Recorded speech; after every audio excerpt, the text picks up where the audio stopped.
रात को मोहन मेरे कमरे में आया और बोला, मैम साहब खाना लगा दूं क्या? मैंने कहा, मुझे अभी भूख नहीं है। फिर मैं बोली, मोहन, मेरा एक काम करोगे? मोहन बोला, बिल्कुल करेंगे मैम साहब। मैंने कहा, मोहन, मेरी तबीयत ठीक नहीं लग रही है। थोड़ा तेल गर्म करके लाओ और मेरे हाथ पैर दबा दो और मेरी मालिश भी कर देना।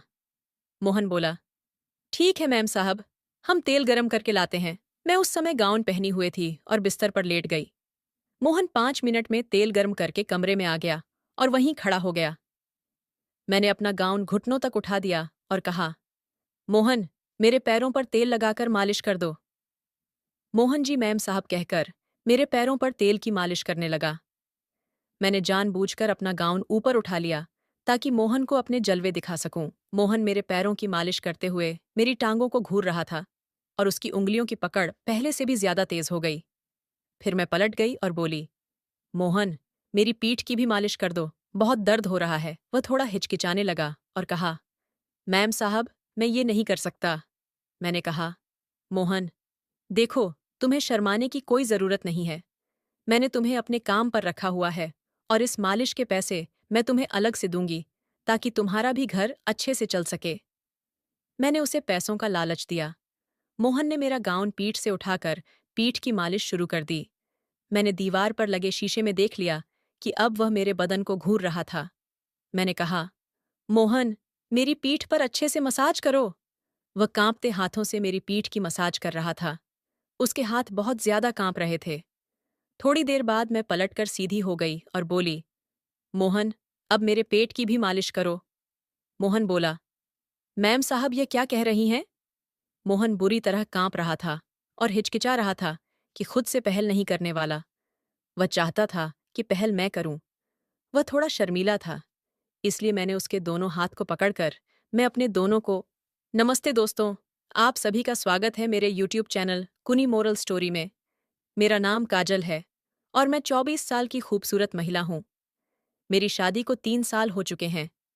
जीवन में मुझे हर सुख मिला, मगर एक ऐसा सुख नहीं मिल पाया जो एक औरत के लिए सबसे कीमती होता है, अपने पति का प्यार। मेरे पति एक बड़े बिजनेसमैन हैं और बिजनेस के चलते वे हमेशा घर से बाहर ही रहते हैं। सुख साधन संपत्ति सब मेरे पास है, पर उस एक चीज की कमी है जिसे मैं अपने पास हमेशा महसूस करना चाहती हूँ, मेरे पति का साथ और उनका प्यार। दोस्तों, मेरे घर में मोहन नाम का एक नौकर भी है। उसकी उम्र 22 साल है और वह बिहार का रहने वाला है। मोहन भी शादीशुदा है, मगर उसकी पत्नी बिहार में ही रहती है। उसकी आंखों में भी एक तड़प दिखती है, एक अधूरी चाहत की कसक। शायद मेरी तरह ही वह भी अपने साथी के प्यार से दूर है। ये बात पिछले साल की है। मेरे पति कुछ दिनों के लिए घर आए थे, मगर जैसे हर बार होता है, वे पूरे दिन फोन में ही व्यस्त थे। जब रात आई तो उन्होंने मुझसे कहा कि वे 1 महीने के लिए अमेरिका जा रहे हैं, बिजनेस के सिलसिले में। उस रात मैं अपने कमरे में अकेली फूट फूट कर रोई थी। हर बार की तरह इस बार भी वे एक दिन के लिए आए थे और फिर मुझे अकेला छोड़कर चले गए। मेरा दिल उनकी चाहत में प्यासा रह गया और मैं एक बार फिर उसी दर्द में डूब गई, अपने पति के प्यार के लिए तड़पती हुई। उनके जाने के बाद मैं अपनी तन्हाई से बचने के लिए शराब पीने लगी। एक रात मैं इतनी टूट गई थी कि मेरी तबीयत बिगड़ गई। मुझे अस्पताल में भर्ती कराना पड़ा। मोहन ने मुझे संभाला, मुझे अस्पताल ले गया और मेरे ठीक होने तक मेरी देखभाल करता रहा। जब मैं ठीक हो गई तो मैंने उसे बुलाया और उसकी सेवा के लिए धन्यवाद दिया। मोहन ने झुककर कहा, मैम साहब, हम तो आपके नौकर हैं। आपकी सेवा करना हमारा फर्ज है। हम अपनी गरीबी के चलते अपने बीवी बच्चों से दूर यहाँ कमाने आए हैं। आपकी हालत देखकर समझ सकता हूँ कि आपके पास सब कुछ होते हुए भी आप अपने पति के प्यार से दूर हैं। माफ करना मैम साहब, अगर मैंने कुछ गलत कह दिया हो तो। मोहन की बातों में दर्द था, वही दर्द जो मैं अपने दिल में महसूस करती थी। उसने अपनी शादी का जिक्र करते हुए कहा, हमारी शादी को भी साल भर से ज्यादा हो गया है, मगर हम अपनी पत्नी के पास सिर्फ 2 महीने ही रह पाए हैं। हर दिन उसकी याद आती है, पर क्या करें, मजबूरी है। दोस्तों, उसकी बातों में वह तड़प थी जो मैंने हमेशा अपने अंदर छुपा रखी थी। मोहन की आंखों में झलकता दर्द मेरे दिल को छू गया। पहली बार किसी ने मुझे ऐसा महसूस कराया जैसे वो मेरे दर्द को समझ सकता है। हम दोनों की तकलीफें एक जैसी थीं, हमारी चाहतें अधूरी थीं। उस दिन के बाद जब भी हम एक दूसरे से नजर मिलाते तो दोनों के दिलों में एक अजीब सी कशिश महसूस होती थी। एक ऐसा रिश्ता जिसमें कोई शब्द नहीं थे, बस भावनाओं का एक गहरा समुद्र था। मोहन की आंखों में अपने लिए एक अजीब सा खिंचाव देखकर मुझे एक सुकून मिलता था। शायद हम दोनों ही उन अधूरी ख्वाहिशों के गुलाम थे जो हम अपने दिल में बसाकर बैठे थे। दोस्तों, मोहन ने जब कहा, मैम साहब, कमाएंगे नहीं तो घर कैसे चला पाएंगे, तो उसकी बातों ने मेरे दिल को छू लिया। मैंने उसे कुछ पैसे देते हुए कहा, जाओ, अपने घर हो आओ। मगर उसने मना करते हुए कहा, नहीं मैम साहब, हम ये पैसे घर भेजेंगे ताकि हमारा घर चलता रहे। मैं यहीं रहकर आपकी सेवा करूंगा। वैसे भी मालिक घर पर नहीं है, तो मेरा फर्ज है कि मैं आपका ख्याल रखूं। उसकी बातों में अपने घरवालों के लिए प्यार और जिम्मेदारी देखकर मुझे एहसास हुआ कि यह साधारण सा इंसान अपनी पत्नी को कितना चाहता है। और एक मेरे पति हैं, जिन्हें मेरी जरा भी परवाह नहीं है। मुझे मोहन की आंखों में वही तड़प नजर आने लगी जो मेरे दिल में भी थी। तभी मेरे मन में ख्याल आया कि शायद हम दोनों एक दूसरे की इस तड़प को मिटा सकते हैं। दोस्तों, उस दिन से मैं मोहन को अलग नजर से देखने लगी। एक दिन वह घर में सफाई कर रहा था और उसने सिर्फ एक हाफ पैंट पहन रखी थी। उसकी गठीला बाहें और गठीला बदन देखकर मेरे अंदर एक हलचल सी मचने लगी। मुझे उसका पास आना अच्छा लगने लगा था और अब मैंने ठान लिया था कि मोहन के साथ उस खालीपन को भरूंगी जो मेरे जीवन में है। उसे अपनी ओर आकर्षित करने के लिए मैं नए नए तरीके अपनाने लगी। मैं जानबूझकर उसके सामने छोटे छोटे कपड़े पहनती थी ताकि वह मेरी तरफ देखे, लेकिन वह तो हमेशा अपने कामों में ही डूबा रहता था। कभी कभी मैं बाथरूम का दरवाजा थोड़ा खुला छोड़ देती या उसके सामने हल्के नाइट कपड़ों में रहती थी, लेकिन मेरे सारे प्रयास नाकाम हो रहे थे। वह तो मानो किसी और दुनिया में खोया रहता था। फिर एक दिन मैंने उसे अपने पास बुलाया और उससे कहा, मोहन, आज मेरा शराब पीने का मन है। उसने चिंतित स्वर में कहा, मैम साहब, शराब सेहत के लिए ठीक नहीं होती है। पिछली बार भी आपकी तबीयत खराब हो गई थी। मैंने उसकी आंखों में झांकते हुए कहा, तो फिर क्या करूं मोहन? मैं अपने पति के प्यार के लिए तड़प रही हूं, लेकिन वह मेरी बेचैनी को नहीं समझते हैं। वह खामोशी से मेरे दर्द को सुनता रहा। मैंने 2 गिलासों में शराब डाली और एक गिलास उसके हाथ में थमा दिया। उसने संकोच करते हुए कहा, मैम साहब, मैं शराब नहीं पीता हूं, मेरी इतनी औकात नहीं है। उसकी झिझक मुझे और भी प्यारी लगने लगी। मैंने धीरे से उसके हाथों को छुआ और कहा, मोहन, ये औकात की बात नहीं है। ये तो बस 2 दिलों के दर्द को बांटने का एक जरिया है। दोस्तों, उसका हाथ थामकर मैंने उसे करीब खींचा।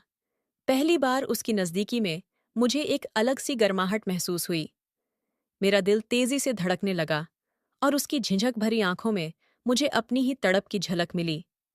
धीरे धीरे मैंने उसके चेहरे के पास अपने होठों को लाते हुए हल्के से उसके गालों को छू लिया। मेरे इस स्पर्श ने उसके अंदर कुछ बदल दिया। उसकी सांसें तेज हो गईं और उसने मुझे अपनी बाहों में समेट लिया। हम दोनों उस पल में खो गए, जैसे हमारे सारे अधूरे सपने और चाहतें एक दूसरे में पूरी हो रही हों। उसकी बाहों में मुझे वह सुकून मिला जो मैं हमेशा से तरसती आई थी। उस रात हम दोनों ने अपनी अपनी तड़प को शांति में बदल दिया। एक दूसरे के स्पर्श में खुद को खोकर मैं पूरी तरह बेबस थी, क्योंकि मैं चाहती थी कि मेरे पति मुझसे ज्यादा प्यार करें, मुझे अपनी ओर खींचें, लेकिन शायद मेरी किस्मत में वो प्यार नहीं था। हर लड़की चाहती है कि उसका पति हमेशा उसके पास रहे, उसका ख्याल रखे और उसकी जरूरतों का ध्यान रखे।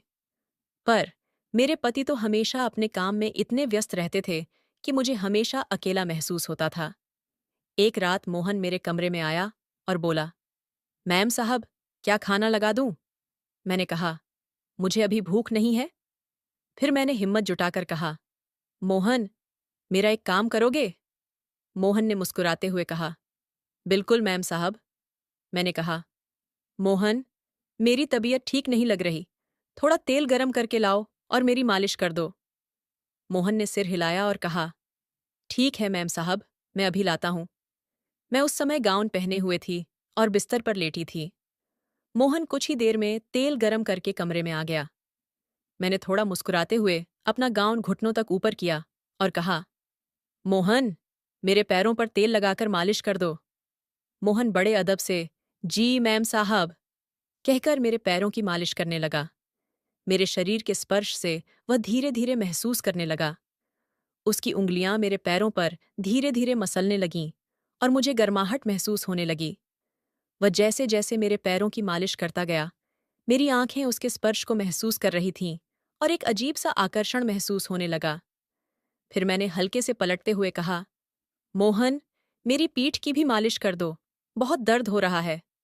मोहन थोड़ी झिझक के साथ बोला, मैम साहब, मैं ये नहीं कर सकता हूं। मैंने अपनी आवाज में थोड़ी नरमी लाते हुए कहा, मोहन, तुम्हें शर्माने की कोई बात नहीं है। मैं तुम्हें तुम्हारे काम का भुगतान अलग से करूंगी, ताकि तुम्हारा घर भी अच्छे से चले। दोस्तों, वह थोड़ा सा संकोच करते हुए मेरी पीठ की मालिश करने लगा। उसकी उंगलियों का स्पर्श जैसे मेरी आत्मा में गहरे तक पहुंच रहा था। मैं दीवार पर लगे शीशे में देख रही थी कि वह धीरे धीरे मेरी पीठ की मालिश कर रहा था और उसकी नजरें अब मेरे शरीर पर थमी हुई थीं। मैंने कहा, मोहन, मेरी पीठ पर अच्छे से मसाज करो। वह कांपते हुए हाथों से मेरी पीठ की मालिश कर रहा था और मुझे महसूस हो रहा था कि हमारी दोनों की तड़प अब एक दूसरे में ढल रही थी। दोस्तों, काजल बिस्तर पर लेटी थी। उसकी आंखें हल्की सी मंदी हुई थीं और मन में कुछ बेचैनी थी। वह जानती थी कि उसका पति बहुत व्यस्त है और उसे कभी खुद के लिए वक्त नहीं मिल पाता है।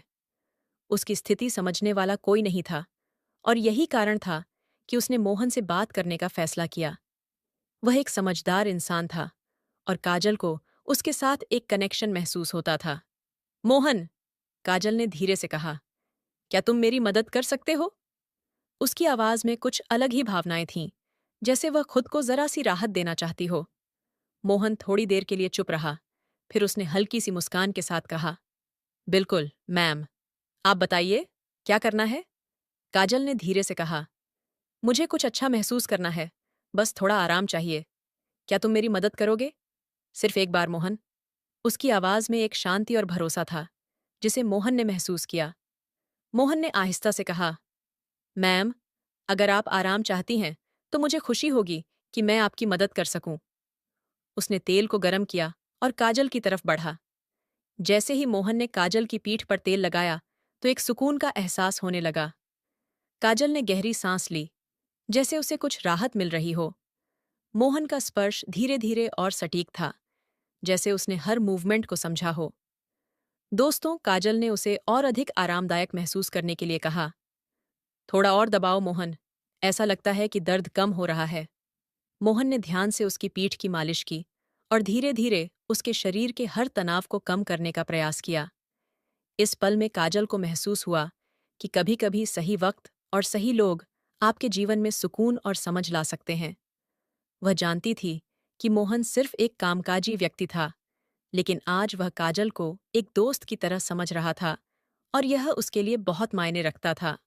तुम्हारा बहुत धन्यवाद मोहन, काजल ने कहा और उसकी आंखों में हल्की सी नमी थी, जो एक गहरी राहत को व्यक्त कर रही थी। मोहन ने मुस्कुराते हुए कहा, मैम, मैं हमेशा आपकी मदद करने के लिए यहाँ हूँ।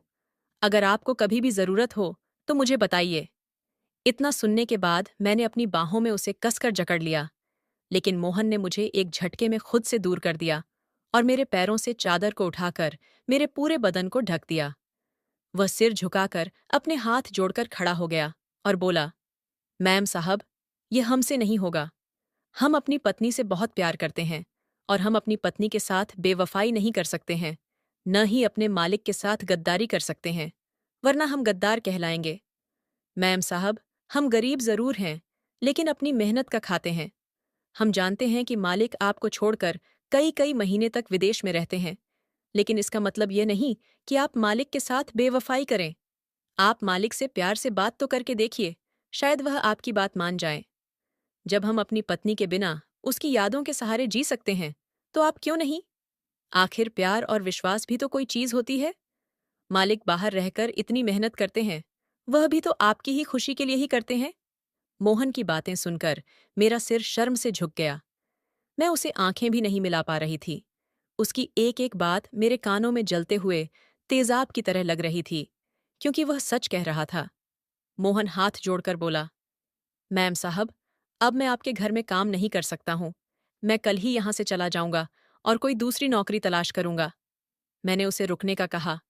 ऐसा मत करो, मैं अपनी गलती के लिए बहुत शर्मिंदा हूं। तुम क्यों नौकरी छोड़ रहे हो? मोहन ने सिर झुकाते हुए कहा। नहीं मैम साहब, अब हमारा यहाँ से चले जाना ही ठीक होगा। जब जब हम आपको देखेंगे तो शायद हम आपसे नजरें नहीं मिला पाएंगे और ना ही आप हमसे। आप भी जवान हैं और हम भी जवान हैं। कहीं हम बहक ना जाएं, हमें बहुत डर लगता है। इसलिए हमारा यहाँ से चले जाना ही ठीक है। मैंने हाथ जोड़कर मोहन से माफी मांगी और कहा, जो भी गलती मैंने की उसके लिए मुझे माफ कर दो मोहन। मैं थोड़ी देर के लिए बहक गई थी। पता नहीं कैसे मेरे दिल और दिमाग में शैतान ने कब्जा कर लिया था। मोहन ने सिर झुकाकर कहा, मैम साहब, आप हमसे माफी न मांगे। इस उम्र में इंसान से कभी कभी गलतियां हो जाती हैं। आप मालिक से बात करें, सब कुछ ठीक हो जाएगा। इतना कहकर अगले ही दिन मोहन अपना सारा सामान लेकर हमारे घर से हमेशा के लिए चला गया। जाते जाते उसने मुझे माफ तो कर दिया था, लेकिन मेरी गलतियों की वजह से बेचारे मोहन को यह नौकरी छोड़नी पड़ी। मैंने अपनी गलतियों की वजह से एक अच्छे, भोले भाले और शरीफ नौकर को खो दिया था, जिसे मैं कभी भूल नहीं पाऊंगी। तो दोस्तों, ये थी आज की हमारी छोटी सी कहानी। कहानी कैसा लगा कमेंट में ज़रूर बताएं, और चैनल में पहली बार आए हैं तो चैनल को भी सब्सक्राइब करें। आगे ऐसे ही रोमांचक कहानियां सुनने के लिए चैनल को सब्सक्राइब करें। फिर मिलते हैं एक नई स्टोरी में। धन्यवाद।